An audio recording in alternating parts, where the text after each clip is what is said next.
Vətən sağ olsun deyib döyüş meydanında ölümün gözünə dik baxan 44 günlük müharibəyə könüllü qoşulan şəhid Lələyev İbrahim Həzrətqulu oğlunun 11-i 10-cu ay 2025-ci il anım günüdür.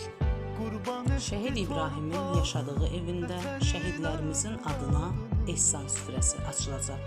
Hər bir kəs dəvətlidir. Ünvan Şkədərə kəndi, Şəhid Lələyev İbrahim küçəsi. Allah şəhidlərimizə rəhmət etsin, ailələrinə səbir versin.